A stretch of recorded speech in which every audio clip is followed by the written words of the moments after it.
Bags down, spikes on. Welcome to the track. Hi, my name is Colin Waitsman. I'm going to be host of this episode of Track World News. And today we have an extraordinarily special guest joining us. He is the fastest man in Oregon, coming out of Portland, Oregon, second fastest time in NCAA history in the 100 meters with a time of 9.86. Your 60-meter NCAA champion in 2021, 2021 Olympian, three-time Gatorade Athlete of the Year, U20 World Gold winner in the 4x1, the quad god, Micah Williams. Micah, thanks for joining us today, man. Appreciate it. Thank you. Yeah. No problem. Well, first, got to start off with the nickname, the quad god. Where did this come from? Who gave it to you? What's the origin story of this? It's just like a weird thing. Like, I don't know. Just everyone just talks about my legs. Like, it's just like a weird coincidence. Like, everywhere I go, it's my legs. Always, like, no matter what it is. Especially when I put on like one of my any uniform I had, to just do like, bro, your legs are massive. How do I get bigger legs? I'll just be like, genetics. And then in my comments, it's like this year, people were just like in there, like giving me nicknames. It was either Quadzilla, Quad God, and I just kept seeing Quad God coming up a lot. And I don't know, I thought it was funny, so I just embraced it. I'm like, bro, why people call me these names? Like, that's weird. And then I kind of just embraced it. Just, it was just kind of funny name, like Quad God. And some people made graphics for me of it. And I was like, okay, yeah, that's a hit. That's a hit right there. So I just kept going with it. It's pretty funny. It's just like a whole bunch of names. I had Quadzilla, Quad God, Quad Man, Quad Father. Like, it's just a weird name. So it was just something I was fun with because I seen it the most. So I just embraced it now. But yeah. Yeah, I don't think I'd seen anything like that since Saquon Barkley. Like, everyone just talking about him. I was like, oh yeah, this guy's got the Saquon Barkley level calves. Like, it's crazy. Has it always been like that, or just like since you really started in college? I think it's more of in college. Like, I never said I had really big legs. Like, I obviously had big legs, but I've never had like crazy big legs. I think it's just because the uniform and like the level that I'm at now. Because no one in high school ever said anything about my legs or quads. It just happened more of just in college. Like, people were like, damn, but your legs are actually massive. Like, that's insane. But it's also probably because like in high school I didn't really lift. So then now, like, me going to college, I started lifting heavy, so I started getting all the muscles and stuff. So that could be another reason, but it's still pretty crazy. Like, it's still a crazy nickname, but I just embrace it now. It's pretty funny. It's pretty cool, actually. Yeah, it's nice to be able to have a nickname that your fans, people watching, gave you. So I'm sure one of the questions that, like I mentioned to you earlier, we had a ton of fan questions, the most ever. One of the most common ones was, what type of numbers are you putting up on the squat rack? So I don't know, have you maxed out before? I know sometimes in track people don't go for that. What type of numbers? I actually never maxed out before. Like, nah, because like I never knew where to like start. So I'd always end up starting too low, and then I'd end up getting to like a number. Like, I got to like 430 one time, and I just like did it super easy. And then everyone was like, bro, you could have went to like, oh my God, you could have went so much more. And then like I had to stop there because like there's at Oregon, there's like segments you do like 2, 2, 1, 1 or whatever to a max. So I ended up doing my 1. So it was my last one. I'm just like, dang. And it was messed up because like our sheet that has all the weights on it only goes to 400 pounds. So I remember when I got to 430, we were sitting there for like 20 minutes trying to figure out like in kilos. Okay, this is in kilos. We're trying to get to 430. But I definitely feel like I could. I don't know, if I played football, I'd probably be squatting like 6 something. Like, if I was playing football, I'd probably be like 20 more pounds. I'd probably be squatting like 600. But if I squatted right now, I'd probably be at like, I don't know, maybe like 550. I don't know. So maybe somewhere around there. Because like 430 wasn't really that bad, and that was last year, and I just think I could probably go. Ooh. So you heard it here first. Sprinters of the world, if you think that you're the best squatter, you got to come at Micah first. Yeah. So I know you're a Portland guy, but for anyone watching this video, we got a giant Miami Heat flag right behind you. What's the origin? Why are you picking the Heat? Like, where'd that come from? Well, when I was younger, I was like a LeBron fan. So like, I don't know, I just love LeBron. And then my uncle got it for me for like a Christmas gift. I just never took it down. I still actually like the Heat, but I don't know. LeBron's not there, D-Wade's not there, Bosh is not there. Like kind of ruined it. Like that was my era of kid. Like I loved them back then. And I don't know. They're okay now. I don't know. The Heat fell off. But I still like the team. But I'm still a Portland guy. I just used to love the LeBron James and stuff. So like Yeah. what outside of track and field, like what type of sports do you follow the most? Like what teams, Football. what teams do you claim? Like what do you like? The team that like the sport I follow the most is definitely football. I like NFL football. Like I honestly could watch football all day. I love Madden. Madden's the game. But I play football. The team I like the most, it's kind of hard. Like one of my favorite teams is the Giants, but the people I like to watch the most is Justin Fields. Justin Fields and Lamar Jackson are my favorite quarterbacks. And I could watch them like any day. Like Justin Fields, like his team is horrible, but I just like watching them. And then Lamar Jackson they're just like crazy talents. I like watching them. But yeah, the Giants has just been my team. I don't know why. It's a team that I've been liking for a long time. And I don't know, they just suck. Like this is the only year that they were above 500, and that's crazy. But I know you're an Eagles fan. They're going crazy this year. Eagles are crazy this year, and it's kind of insane to even think about it. Like Eagles are up. They're going to the Super Bowl. But I don't know. Yeah. You hit the nail right on the head. I'm a huge Birds fan. Like I love just talking trash to all of my Giants fans, friends right now. It's fantastic. Like you said, I think we're going to the Super Bowl. We're winning it again. Yeah. Jalen Hurts is that guy. He's not overrated. He's gonna take some props. I actually hated the Eagles, but I give you props because y'all are going crazy. And Jalen Hurts is a dog, so he is a straight dog. But yeah, football is the most.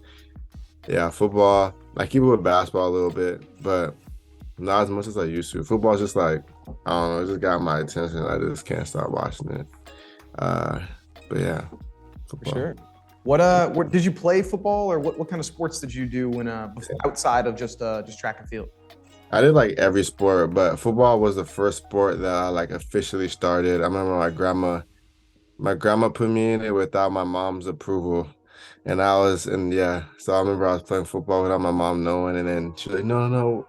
And then I ended up being really good at it. So my mom actually ended up keeping me in. But I remember I did every sport because my mom wanted to keep me like just like doing something where I'm not just sitting.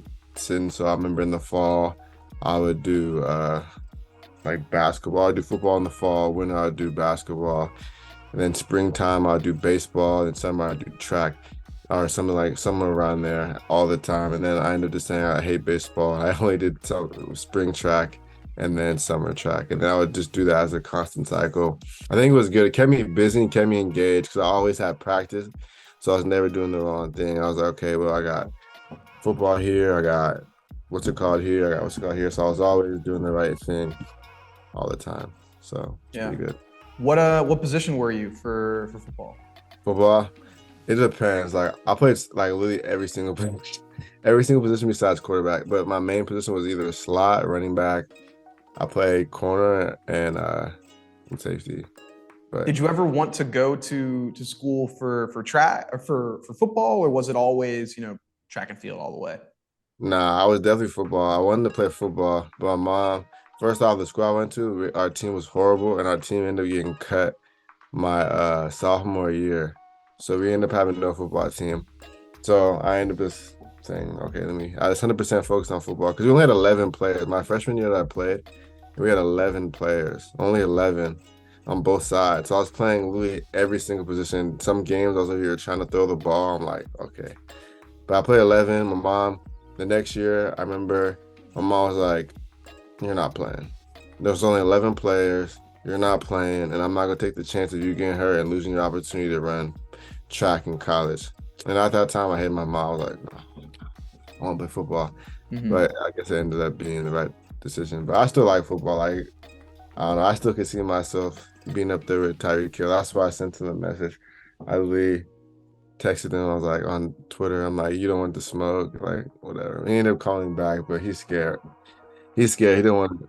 Because the thing is, like, I don't know. I could see myself playing football, and that's why I even texted him because I could see myself. But I'm also trying to intermingle like sports. That's the goal of mine, is to try to like intermingle sports. Like I see like basketball players go with football players go with basketball players, but there's not many track guys that are intermingling with other sports. Like I want to be like a person that can be like, yeah, I can create videos and run routes with Tyree Kill, but then I can also go dunk on I don't know, LaMelo Ball. Like I don't know, I just kind of want to intermingle and kind of change the dynamic of track and field. I think that'd be pretty cool because speed is in everything. So yeah, it's like how can we like get track and field into more of the public mainstream? Like yeah, that's what I'm trying. Exactly. It's like I remember, I saw photos of like Carl Lewis was like with Tupac and like Pele and like this dude knew everybody. Like it's like get that celebrity, get that coolness back of like, hey, you know, you're intermingling, like you said, mingling with other sports, other athletes, like top level people for sure. Yeah, that'd be pretty sick, especially because a lot of the track guys, I feel like could do a lot of world-class stuff with other world-class athletes. So I think it'd be pretty cool because I know there's guys that run track that could go up there and put some cleats on and then go up there, either go route some people up, go shoot some goals in the soccer, or they can put on some shoes. I know some athletes are super athletic, super versatile, so it'd be cool to see some of them over here dunking with LeBron James or something. I don't know. I just think it's cool. I think it'd be cool to be like, hopefully like at the change of that or like come into something like that. I just want to kind of be Literally when I was walking down here, like to do this interview, I passed by like the TV, and like on the TV, the Clemson quarterback, whoever is in right now, apparently like won states in like the 4x4, the 400, the 200, the 100. They're showing that, and I'm like, yeah, like so clearly there's people here that are football players that have like this track background, like most people do. So it's like, how can we connect the two? Like, I mean, we saw last year with I guess it was 2 years from now with DK doing the racing and stuff like that. So like that'd be cool.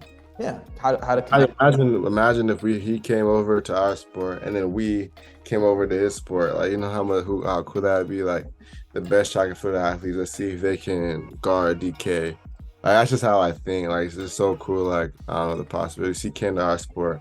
Now we got to go to his sport and try to do what he does at a high level. Like that'd be cool to have the comparison because people want to see that. Like, how is it to be a professional track athlete? How is it to be a professional NFL player? I don't know. I just think stuff like that. I want to hopefully be somewhere in that change, but it's pretty cool. You think you ever try to reach out to the Oregon to do like a pro day with Oregon or something like that? I want to do that. I actually want to do that like when I'm in my peak shape, when I'm over here running really fast. I want to see if I can run a 60. Like actually, I think I did on Twitter one time. I want them to set up me like a 60. That'd be so sick. Imagine me over here trying to do like a 60 over here when I'm peaked out, running really fast, trying to break a world record. Like that'd be pretty sick. I remember I actually texted Destroying last year. I texted Destroying like, hey man, let's try to set it up. Never texted me back. But then I ended up texting him again. I was like, hey man, let's race. He's like, I'm not racing your fast ass. That had me so dead.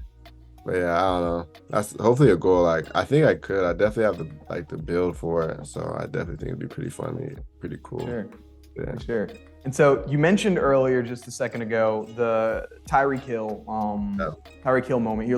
I got the tweets out and read this out for those that don't know. So this was on December 1st. So about a month ago, you tweet out, hey Cheetah, I heard you got some speed. You want to race after the season. I saw you ran a 998, but you had a small hurricane at your back. And he says, Truz, I ain't one of them. You don't want that. So we know that there's been some back and forth with him and Usain Bolt, with him and Trayvon, just him and track and field in general. He calls out everybody. Tell us what came about that, and why you wanted to tweet out at Tyree Kill. I don't know. I just kept seeing him on TikTok talking about beating Usain Bolt. And I don't know. I just feel like out of everyone in track and field, I have similar like body type to him, similar running style. I think it'd be pretty cool to like set something up like that, especially because I'm still young and up and coming. So it'd be pretty cool to like set something up, especially because I like football. I play football. Like, I don't know, I have the body type for football. Everyone in my comments be like, but can he catch a football though? So it's like I already have all that football stuff here with me. So it's just kind of it was just kind of funny because the reason why I did it is because someone uh, tagged me on like a TikTok. It was like, but he can't be Mikado, and that's why I did it. And 'cause I definitely think I would smoke him. Any race, I'd smoke him. 40, smoke him. 60, smoke him. 100, I'd smoke him. But like he's scared. He's super scared. Kind of I DM'd him like, hey bro, big fan. Let's try to get this set up. Da, da, da. Never reply. But I don't know, it's pretty cool that he even replied back, trying to get my name out there, just trying to like not only be known as a runner, but have like other avenues. Because obviously I love football, so I kind of want to create something that's like with football, but I also have track, of course, but just football and some other sports that I enjoy. I'm an athlete. I enjoy all sports, so I kind of want to intermingle something if I can at one point. Yeah. You think there's any, I don't know what it's like with the dynamic for you and with Oregon. Have you had much communication with, the other athletes or other teams at Oregon of like, hey, what type of stuff could we do with maybe the football team or the basketball team or whatever it is, try to connect with some of those athletes? Because obviously like one of the best schools athletically in the country. So plenty of those people are going pro in whatever sport it is. I don't know if you've been able to create anything with them. Yeah, I have some stuff hopefully this next year where I could go inside the facilities and hopefully do something. But I'm trying to like keep it like a secret. But I want to create something like with other athletes, and that's hopefully the goal for this next year. Especially because I want to use what I got. I have all the resources here at Oregon, so I want to hopefully create something that's entertaining to not only me but to the people watching that can connect me with other athletes and show different perspectives. For sure. Something that I've really enjoyed over the last probably 2 months or so that you've been doing is just like your depth into or your dive into content creation. Like your Instagram reels or tweets or TikToks, whatever it is, have been like really stepped the game up, like of producing like great content. Like once I started seeing that, I'm like, man, I gotta start making some better stuff over here. We got athletes doing great stuff too. Like what was the inspiration like to be able to start making that a bigger focus for you, going forward here? It's kind of hard to explain. Like I always felt like, how do I explain this? In terms of me creating my brand and stuff, I always felt like I never wanted to only be known as just a runner. Even though I'm really, really good at it, I kind of have other talents. Like I like pictures, videos, video games, etc. Like obviously I want to be known as being a fast runner, but I also want to be known like worldwide, not only for track and field, but to have like other avenues and create connections here. Kind of like Destroying. He has a really good fan base. Like he does football, he does soccer, like he does like different avenues and stuff. So that's really what I wanted to like create, because I felt like I was only posting like my other feed, I was only posting my track and field. Like I feel like when I was looking through like a lot of track and field athletes, they don't show their other talents or other interests or whatever. So I just kind of wanted to just show like my interests. I just wanted to show like I already had cool ideas. I just wanted to put them out. I kind of just started like putting out stuff that I was like scared of putting out. Like, oh, maybe I shouldn't put this out because like I'm a runner. And I was like, wait, I'm a runner, but I have other passions. I'm not only a runner. So I just started creating like other stuff. I already had my brand. Like I wanted to create clothing already. This fan art company was creating some clothes for like fans. And I always liked clothes anyways. So I kind of was like, okay, fan art is cool. But later I was like, maybe in the future I want to start creating my own fan stuff. So then this summer, I just was like, dang, I want to start creating my own stuff. So I started making my own brand LLC, like Instagram, whatever, and started producing clothes. And I was like, whatever, if it doesn't do good, it doesn't do good. I hope people like my vision. So I don't know, I just ended up just, I don't know, kind of just going out the box. I kind of rambled, but I kind of just went out the box. Yeah. And I just wanted to, I don't know, I kind of want to be like the stepping stone to show people like, yeah, I run track, but I also have a clothing brand. Yeah, I run track, but I also play video games and stream. Yeah, I run track, but also just because a lot of athletes do that already. they just don't show it. And I just think it's good to show it because the people that are your fans can connect you in terms of like you being scared on a video game, or you being like, I don't know, you starting your own clothing brand that has a meaning behind it. I don't know, like I feel like people can connect to you like that. And that's why I created my brand, just to like hopefully empower, like, I don't know, empower people to like move forward. Oh, my bad. But You're good.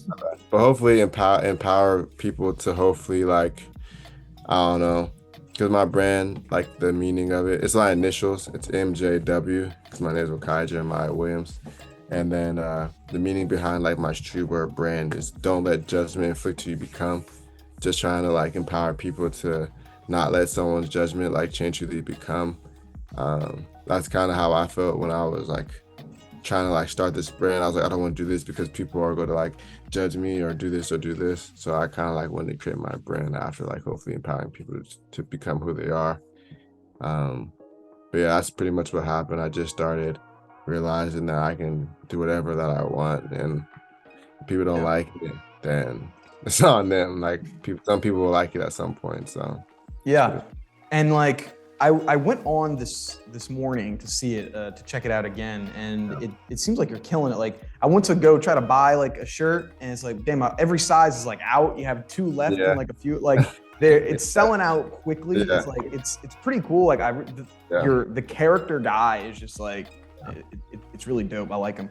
What's like how do you think has been the reception like on how your brand that you've developed, like MJ Dubs, like how has it been going so far? And then what do you see it growing to be in the future? Like what is your hopes for that brand? I know you've mentioned destroying, like for when it comes to the content side of things. I don't know if you'd be like a similar type of thing for apparel, because I think he's 10 toes down. Is that it? Yeah. Yeah. So like what's like how do you envision MJ Dubs growing as you grow as an athlete here? So like it's kind of weird because the reason why I made the brand was just for like fan apparel anyways, like just MJ Dub. I was just gonna make something for like fans or whatever, but then I didn't want to be versatile because I wanted to be more versatile. I kind of wanted to create, because I already liked big baggy clothes that have crazy stuff anyways, and my grandma's an artist, so I kind of had the artistic feel. I feel like I already had the artistic feel in terms of like creating clothing and stuff. I just needed like a platform, and I kept making excuses. I kept being like, oh, I can't do this, I can't do this, I can't do this. And I ended up just doing it. And but hopefully, I rambled again before, hopefully for my brand in the future, I want to have 2 sides. I obviously want to have a streetwear side that creates like cool high fashion clothing that people could wear, that could walk around, that's like, I don't know, that like a college kid or like a younger person could wear, in terms of like streetwear, like oversized, cool.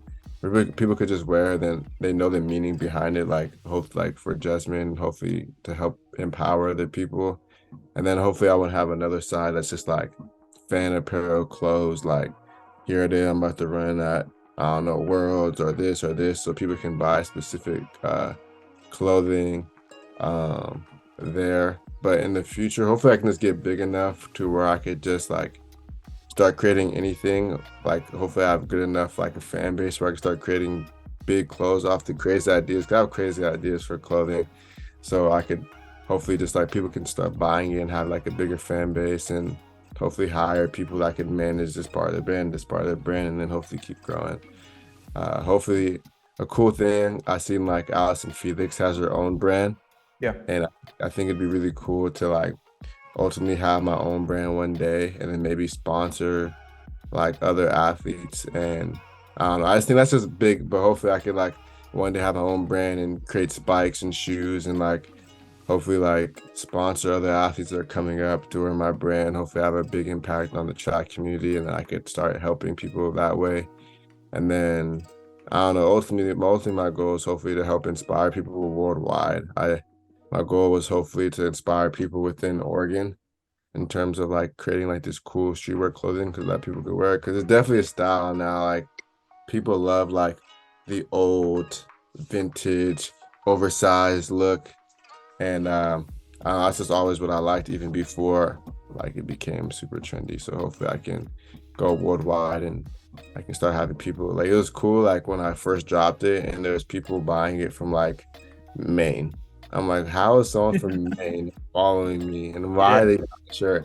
So I think it's really cool to have like that, because then maybe someone else could be like, dang, like where'd you get that? Oh, I bought it from this. And hopefully like word to mouth and stuff. So hopefully I can become worldwide where people can start like buying it, and just like, because I didn't make that much before. So the fact that I only made 50. So the fact that I even had people buy it, because I was scared. I was like, oh, can people buy it? The fact that like these amount of people even buy it, I think is really cool.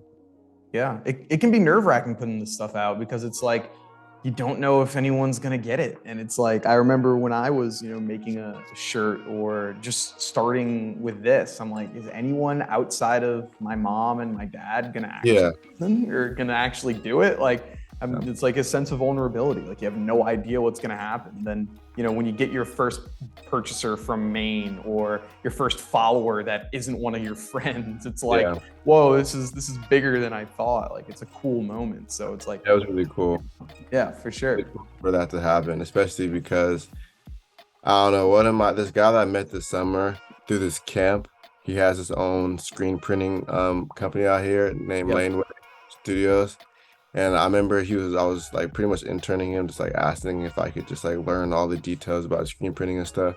And he like took me under his wing, which I appreciate. Like he like took me under his wing, and I started learning the basics and everything. And he was just helping me print my ideas. I'd create ideas, and he helped me print them. And I appreciate that, because like, and then the thing that he said that stuck with me, he was like, I was like, dang, I don't even want to print these because I'm scared if people will buy them. And he was just like, nah, dog, like I'll like just print it. Just print it, just do it. Cause like it doesn't matter what anyone else cares. As long as you like it and you wear it, then that's all that matters. You don't have to sell none, but like I'll still support you. And I was like, dang, yeah. So it was pretty cool, because obviously I knew my family and my friends were gonna support me. So the fact that he was just like, yeah, man, like I'll support you, like it kind of meant a lot, especially because he has his own brand and he has his own company, his own screen printing, and he's starting up and I'm starting up. So it's pretty cool to have someone that does Yeah. like screen printing support me and stuff. So Yeah, having somebody that can be like, yeah, let me show you the ropes. Let me tell you like what's Yeah. going on, like what to expect. Like this is these are the highs of it. These are the lows of it. Like let you Yeah, know what's going on. No, for sure. perfect. So now I wanted to take you back a little bit here for the beginning of your track kind of career. So you're from Portland, Oregon. I've seen some of your reels where you were, at Oregon games or football games, whatever. Was U of O like always the choice, or were there other places that you were thinking of when it came to, where you wanted to spend your collegiate career? When I was younger, I like wanted to go to Oregon because of the Anthony Thomas for football. I really, like, to be 100% honest, like when I was picking schools, like I didn't technically was like, oh yeah, I'm 100% going to Oregon. I honestly hated the cold. I actually hate the cold. So I was just like, nah, I'm not going to Oregon. 'Cause I wasn't even going to take a visit for real. Because I was like, I already went on the unofficial. Like I live down the street. There's no need for me to go take an official visit. And then I really wanted to go like somewhere warm, like bro, I gotta go to like Cali or like the South or something. 'Cause I'm like, I want to train in the warm. Like I'm tired of this cold. And then that's really what I was stuck on. And then ultimately, I just had like I literally had like I prayed and I was just like, yeah. But I prayed and I was like, please tell me where like I should go. And then I had just signs that were just like Oregon everywhere. That's like everything. Like it was kind of surreal. Like I don't know. I kept seeing Oregon this, Oregon this. Like I was driving and seeing Oregon people that talking about Oregon. It just had a lot of like things telling me that it was the right decision, and I still didn't believe it. I was like, nah. I was like, nah. You're not fooling me with this one. You're not fooling me with this one. And then that's why I committed really late. Like I committed in like January, which is late. The signing is like November. And I'm like, nah, I don't believe it. I don't believe it. So I kept struggling because I kept fighting it. And then I ultimately just believed in it. And I ultimately made the best decision for like hopefully my parents, for my mom, my grandma, and my coaches to be able to travel to see me. And super convenient for me to be able to just drive up and down to see my parents whenever. Like, so that was another reason, to be honest. Yeah. But, Made a right decision. You've been doing great, putting up crazy times, national champion. I mean, could you take me through that time? 60-meter national champion, I think 2021, right? Like What was that feeling like? I still see the image all the time, the two hands up, like celebrating. What was that Yeah, moment like for you? I was super nervous. I'm not gonna lie. Like I was hella nervous because I've had spotlight before, but I never felt like I had spotlight like that. Because first off, it was a weird year because it was COVID. So like there was no fans, no nothing. We had masks on, and it was kind of like a weird situation. And it was just like I've never been in like an environment to where like because the thing is I came in as that guy, like yeah, man, like because I came in as an like not an underdog, but no one really knew about me. But then by the time indoor came around, I was running the fastest time. So then I was just like, it was kind of weird. Like I'm over here warming up, and I got cameras like watching me and stuff. So I was a little nervous.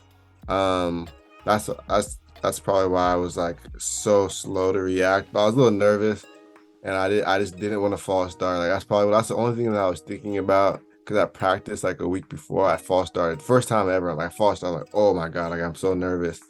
So then I just was in my head like don't false start, don't false start, don't false start, don't false start, don't false start. But then after I got it, like all the nerves went away. I got in the blocks, the nerves kind of went away, and I kind of just started like settling in to start realizing like if you want to be the best, you gotta like you gotta be able to take you being like one of the best. So I just I don't even know. Like maybe do my arms up. I don't even know why. I was just running and then it just naturally just went up and then people just had a million pictures. I'm like, oh snap. But I don't know. It's just a natural thing. It felt pretty good, especially coming in because I was only 19 and I ended up just like winning my first NCAA. So it was just like, wow, that's pretty cool. But pretty Yeah, cool. it was like excellent moment, like crazy. I can only imagine. That was because it's your first. That was your first NCAAs, right? That was my first NCAAs ever, so it was pretty cool to win it because I don't know, my coach Curtis had confidence in me to win it, but I was like, I'm only a freshman, like I got a couple more years, like da, da, da. But then he was like, nah, bro, you got this, you got this, you just believe it, and then that's when I started believing in myself. So Mhm. Didn't you? That was the team title that year, right? yeah, Yeah. What was that like being able to? I mean, because you guys had a crazy team with what yeah, yourself, like Cole Hocker, Cooper Tier, like that whole DMR, like yeah, went broke the like NCAA record, like yeah. that the team just went insane. Like Manuel, like what was that like? Bringing home the hardware that day.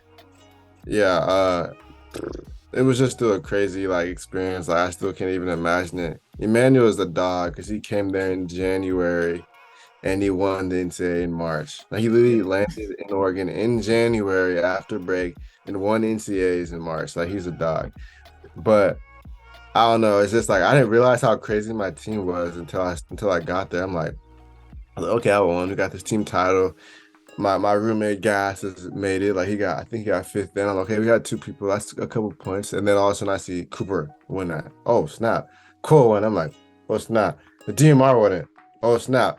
EJ won it. I'm like, holy Lord, bro, we're about to win. And it was pretty cool because I don't know. This is my first title like that because on my Benson team in high school, we never really won anything in terms of just like big. I was always individual, so it was really cool winning something with my team, my guys I'm training with and stuff. So it's pretty cool. Like the experience was pretty sick. I'll never forget it. I mean, we were running around with the trophy. I'm over here like, ah!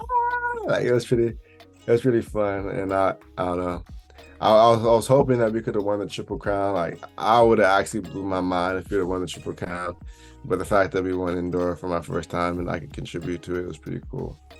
Yeah, just had that entire team, like you're saying, oh, I didn't realize how good it was. Like she's like half that team like made the Olympics. Like like it was Crazy, yeah. Yeah, it was just a crazy time. And then to go forward that, like qualifying, you make your first Olympic team in 2021, part of the as part of the relay. What was that like to be able to say like now like, hey, that's an accolade that you've had, qualifying, being a part of the team. Yeah, it's still crazy to me because like my goal, like if there's videos on YouTube, I remember if I could send it to you, there's a video when I was in high school saying that I wanted to make the Olympic team and that my Olympic year would be when I'm 18. So that like it was kind of like relieving because it was always the goal that I set once I started like taking track really seriously that I wanted to make the Olympics. And I remember those videos on YouTube where I'm like, yeah, I'm gonna make it this year, my senior year. And then obviously COVID happened, so I'm like, dang, like I can't make it. So it was just really cool also because like I was one of the only college kids in the final. So it's kind of nerve-wracking. I'm like seeing all these guys that are making millions to thousands of dollars right next to me. And I'm over here just like, I had NCAAs last week. Yeah, so it was really cool. Yeah, it was pretty cool because Still in my dorm room. yeah, Yeah. I was still, yeah, I'm over here in my dorm, in my apartment, and these guys are making millions and they're flying here and they got trainers. So it's pretty cool that I was like one of the only college kids to like be in the final. And it was pretty cool because like I don't know, like when you run out of fast stuff, you don't really think about like competing. For me, I would never really think about competing against like the best. The fact that I was able to like go over there and compete against the best after having a full collegiate season, like it was just still pretty cool that I even made it. And it was pretty cool because like I got to go to Tokyo for free. I got to see this, and it was a weird Olympics. So like I don't think there would ever be an Olympics like this again. So like it was just something that I'll never forget. Getting COVID test, going on an empty plane, getting in business. Like it was just something that no one will ever like experience again. So I'm very happy that I was able to be a part of that team.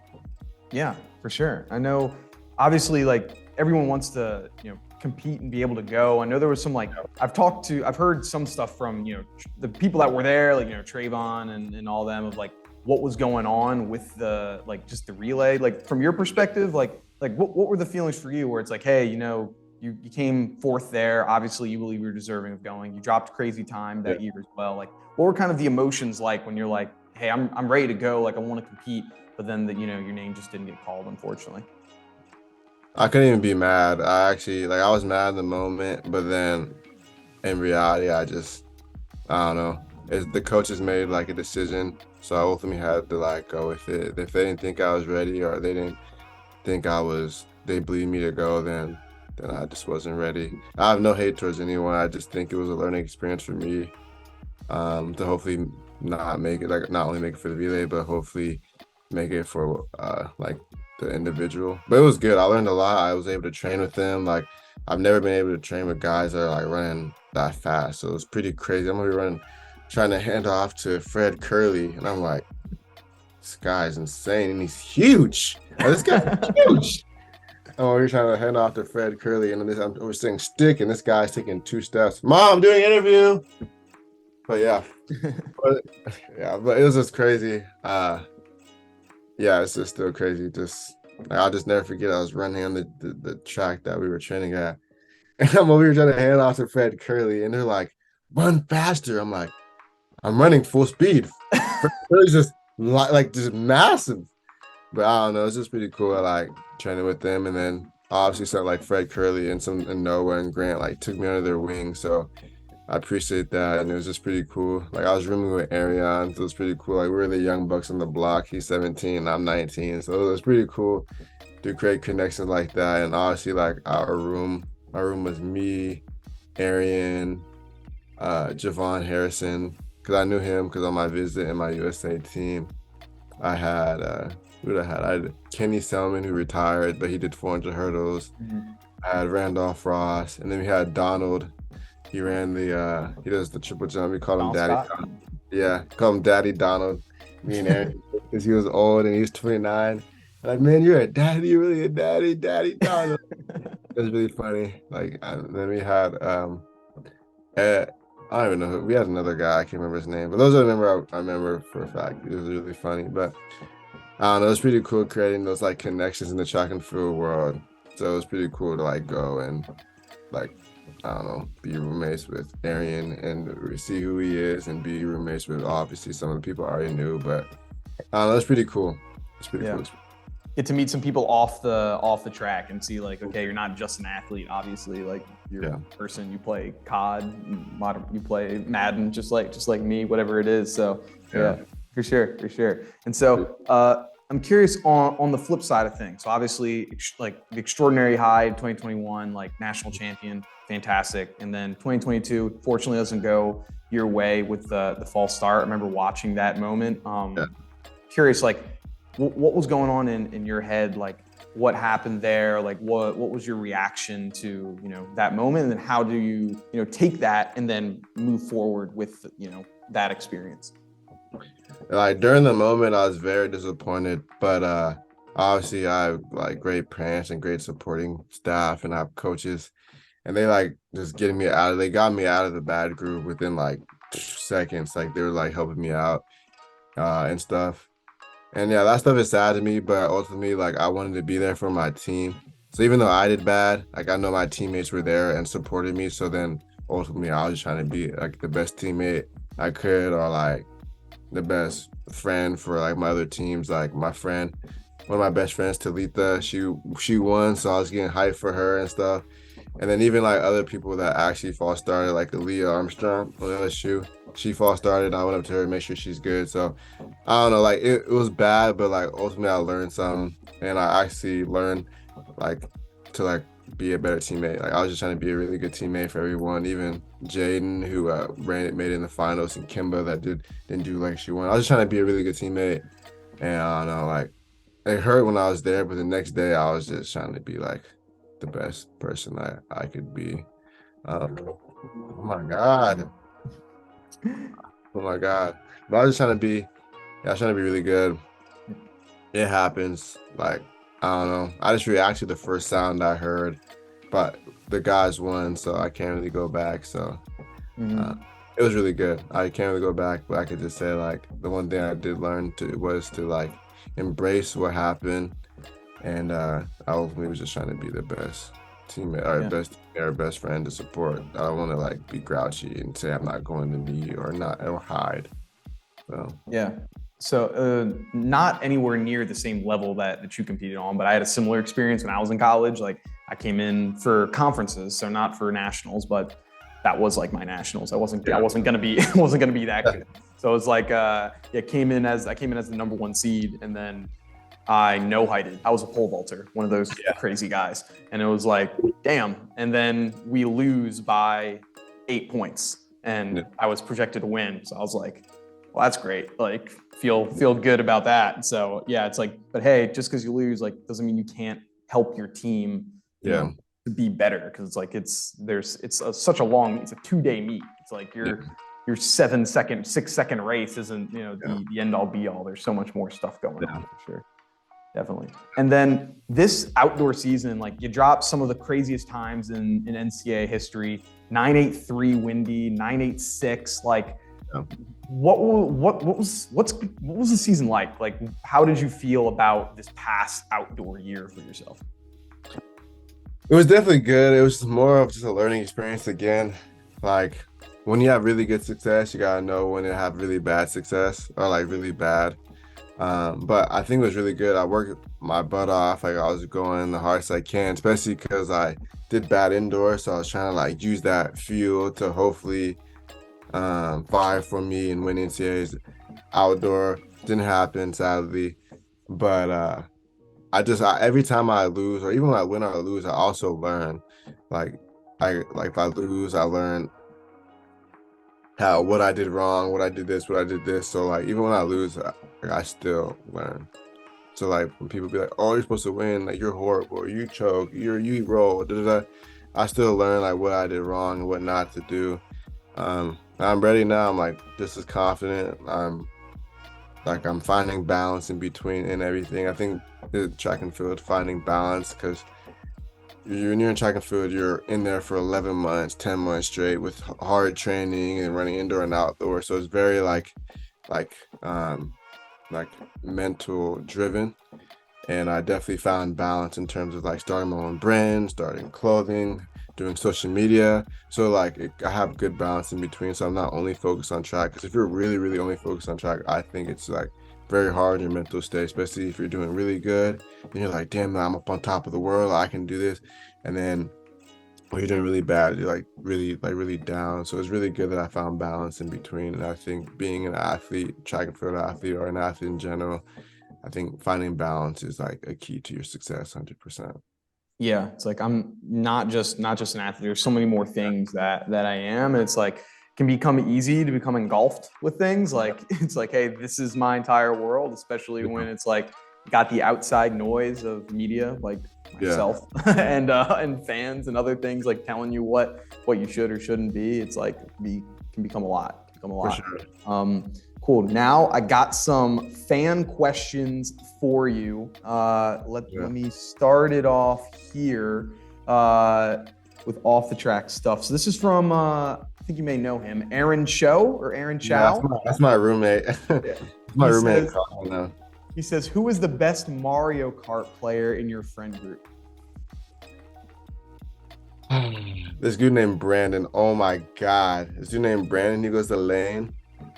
He's probably the best Mario Kart person I've ever seen in my entire life. Remember, he came to our house and he was just like, I'm the best Mario Kart player here. Like, just off bat. And we were like, coming in hot. Like, coming in, and we were like, no, because previously, like, the best guy in this house was a guy that lived across the hall. His name is Jack Rowley. It's like, he was like the best in the house. We were like, you're not beating Jack. Jack is the best. And of course, I'm third best. I'm not even gonna say I'm the best because that's the cap.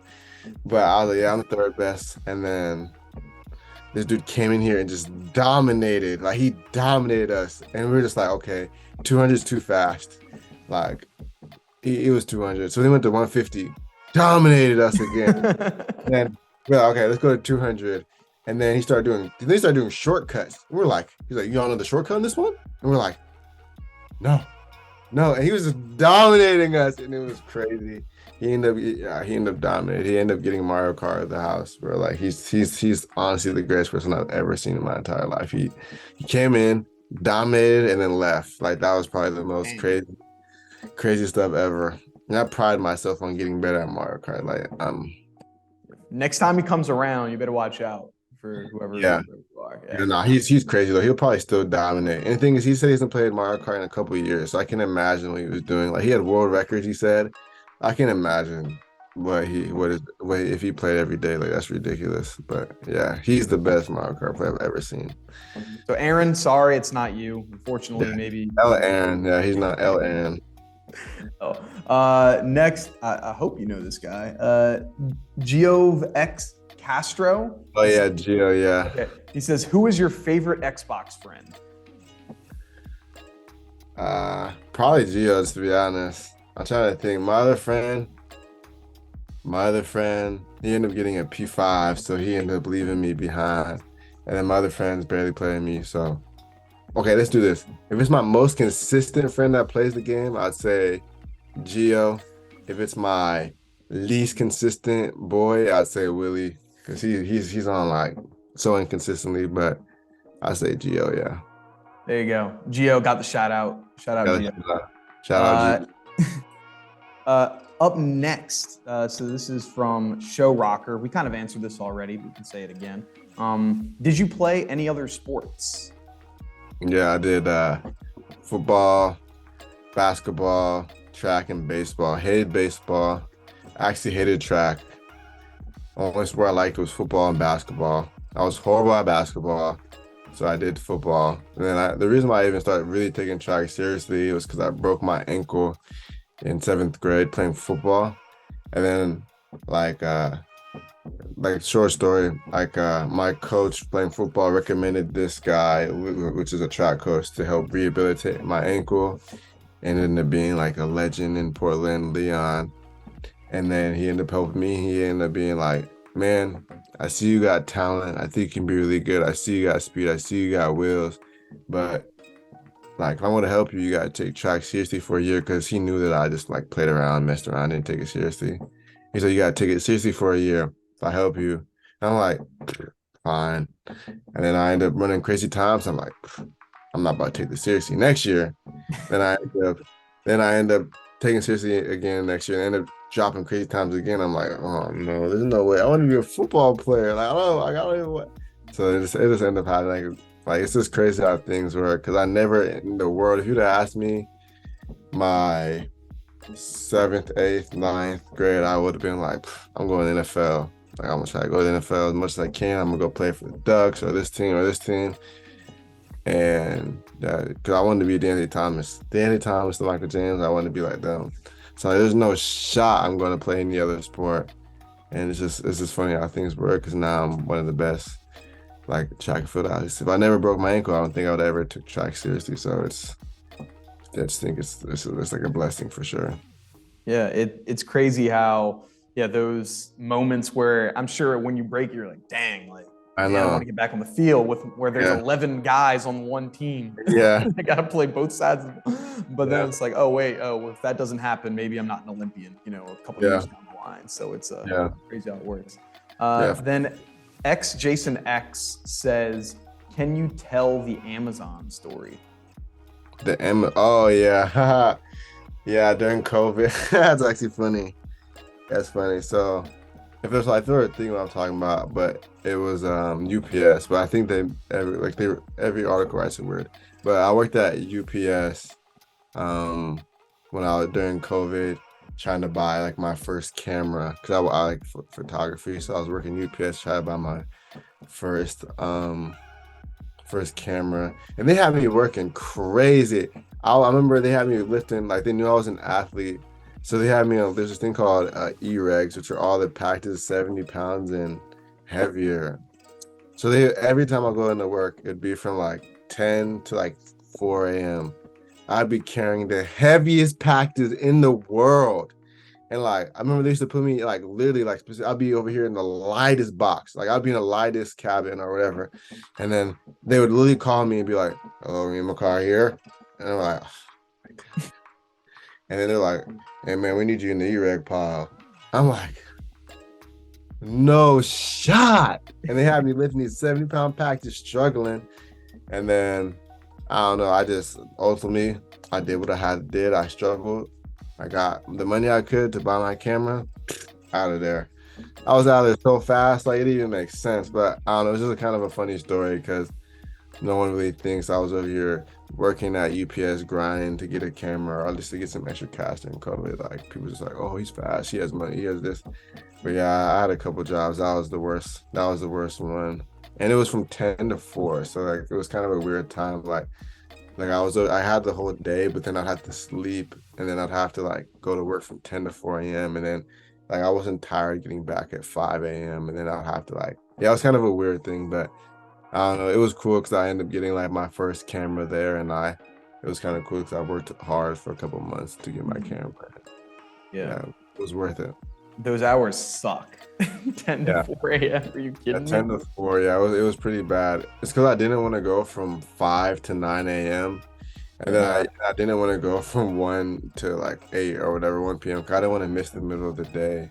I don't know why. It's not like I was doing anything anyways. It was COVID, but I just didn't want to do it. But yeah, that was a crazy story because my mom, my mom would come home sore. Like I was over here when I was working there, I feel like I was at a workout. Like I was doing constant workouts. I would come home sore every day.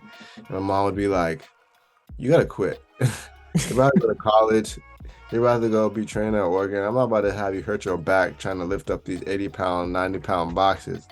So ultimately, I got my camera. My mom made me quit. She's like, I don't care. If it's $100, $200 that you need to buy this camera, I will do it. You just gotta quit. Cause I'm not getting hurt.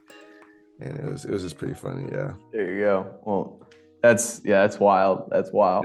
Last one from Anika McPherson. She says, "What book are you currently reading?" Book. I'm actually reading this one book. Like I actually just started. Like with me, it's like it's really hard for me to get into reading, but I've been trying to push myself. I got this one book my friend recommended. It's called like Limitless. It's called Limitless, and it's just like telling you ways to like unlock your brain and learn things faster, and like kind of helps you with like developing like good habits and stuff. But yeah, I literally just like I started this in the summer. I'm a horrible reader. I'm not even about to sit up here and cap. I started this in the summer. I started reading like 100 pages, and then I just kind of got out of it. But then when I got back home, I kind of started getting back into it. But it just takes me a long time to get into reading. Like, I really have to enjoy it, and I was enjoying it, but then I don't know. I didn't like. Sometimes I don't like taking the time out of the day for some reason. But yeah, that's the book, and it's really good. I recommend it. It teaches you about a lot for sure. Yeah. I'd if you like those types of books, and you can do this in an audiobook setting as well. So they have it on audiobooks and things, but any Malcolm Gladwell book, I don't know if you're familiar with him. I will. He does my favorite one that he has is this book called Outliers. And so it looks at the habits of people that are at the top of their craft. So it looks at what are things that like not just Olympians, what do gold medalists do that are like these little habits that they have, or these like multi billionaires, like what are these like habits, like, or what are things that people do, and it talks about psychology. So it's a lot of like the like brain things. So it's like it might be like little things like, oh yeah, like tying your shoe, your left shoe first, like, some just little crazy dumb things, but it's like it's pretty interesting. Like I've read it like 2 or 3 times. Like he's also actually a runner. He does like 5Ks and marathons. Like that's good. Yeah, so he has a lot of track and field stuff kind of sprinkled through it as well. So would highly recommend that if you like that type of stuff. Yeah, I like books that like can like teach me about stuff. I hate reading books. The reason why I hated reading books before is I hated reading books that just like couldn't help me. I like reading books that like in terms like could help me in some way. So like that's what I try to read. I'm trying to start reading a book every month, even though that doesn't sound good. But I think for me that's a big improvement because I don't read. So the fact that if I could read a book a month, that's to be up there for me. Yeah, that'd be pretty good. Hey, it's more than I'm reading right now. So yeah, that's a goal for me for sure. It's like Awesome. Last question for you before we close out. Cool. So right now you got a bunch of fans of yours, whether they're little kids growing up in Oregon trying to be sprinters, or parents listening to this, trying to get ready for the day. Like, what would you say is a message you like to tell, whether someone to keep pushing throughout their day? Like what's something that you would like to share to the people listening? I have like a couple of things. The first thing is like no matter the circumstance, like you can get through it. That's one thing that like took me a hard thing to understand is like it for me, like I have a bad circumstance and I really dwell on it. I would dwell on it. So the one thing I learned is when you have a bad circumstance, try to like really think positive about it and like think of the good behind it. Like it could be a horrible situation, but you gotta like find the good out of it. And when you find the good out of it, I feel like for me personally, it was like it took me to the next level in terms of like improving myself and like being mentally better, mentally good to go on for the next day. I think that's a really important thing is like the mental piece and always thinking the good in a bad situation. I think that's really, really, really important for development, not only for youth, but for adults. They could be in horrible situations right now, but if you think you're going to be in a horrible situation, you're not going to get out of it if you think horribly about it. But if you think, yeah, I'm doing this job that's $13.65 an hour, like this is a horrible situation, but I'm going to use the extra money to do this, and this. Like you got to like think about it in a positive way. And I think that's really important for growth. And then the second thing I'd recommend is judgment. Like for me, like I said, for my brand, a lot of people struggle with judgments, doing this and doing this. So for me, I recommend people to not let that judgment stop what they want to do, or if they're really interested in this or they want to do this, I would say just do it. Or if you wanted to go in this direction, I would say do it no matter the outcome. If you have no connections, like you'll make connections. You have no love, like if you're starting at 1 follower, like I think you should, no matter what, you have to do it, and because you'll end up regretting it later on in life. And that's why with me, I just start doing it, because if you don't do it, then you're going to be regretting it later on, and I don't want to have any regrets. Yep. Every great race starts with the first step. You can't win. You can't be a national champion in the 60 if you don't take the first step out the blocks. You gotta get there. And you gotta get there. Mentally, there, physically, and everything. All those have to connect for you to be successful. So, for sure. Micah, thank you so much for taking the time to do this. Where could people go if they wanted to learn more about yourself, follow you, or anything like that? They can follow me on Instagram. Like I'm obviously like growing on there, and I'm pretty like open. If you send me a reasonable DM, a lot of the times I do open it. But if it's not reasonable, if it's like, how do I get fast? And I'm just be like, or why is your leg so big? I must be like, But if you like people send me reasonable DMs, I'm usually open to try to help people as much as I can.